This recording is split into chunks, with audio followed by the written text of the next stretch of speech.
New world champion Ian Wilson hopes the tournament will stay on at the Crucible, admitting his victory over Jack Jones would not have felt the same anywhere else.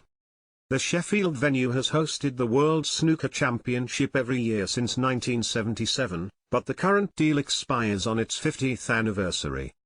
Former World Snooker chairman Barry Hearn, president of Matchroom, has warned Sheffield City Council its days of staging the showpiece event are numbered unless the Crucible is ripped down and replaced with a bigger capacity venue. In the build-up to this year's tournament, seven-time winner Ronnie O'Sullivan suggested it should be moved to either Saudi Arabia or China in order to maximize profit potential. Meanwhile, after losing in the first round, Hussein Vafai criticized conditions at the Crucible, calling it smelly and comparing practice room facilities to playing in a garage. Wilson battled to an 18-14 victory over dogged qualifier Jones on Monday. The 32-year-old, who was runner-up to O'Sullivan in Sheffield in 2020, admitted his sense of achievement would have been different if the event was staged elsewhere. "I hope it never moves. It is amazing and it literally is in the writing, it is pure theatre in there," Wilson said on Sky Sports News. "It is so intense, so compact, the atmosphere is like no other. I don't think you can create the same intensity in a big vast venue. I understand why there is talk about it. Obviously there is a massive demand for snooker at the moment in all parts of the world.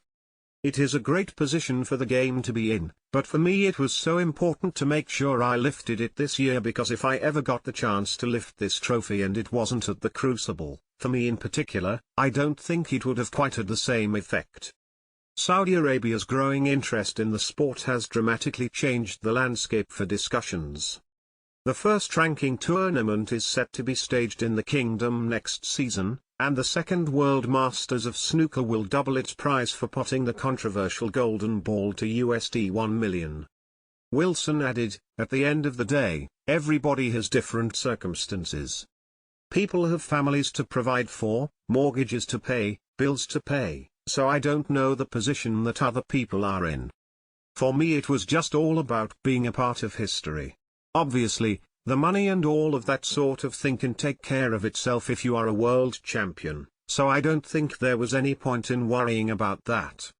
Money does come and go, but history and legacy obviously is something that is going to remain forever. At the end of the day, we do an awful lot of traveling. We make an awful lot of sacrifices away from the family. So if the rewards are going to get bigger and better, that's obviously great, but history is something that I can sort of never have that robbed of me.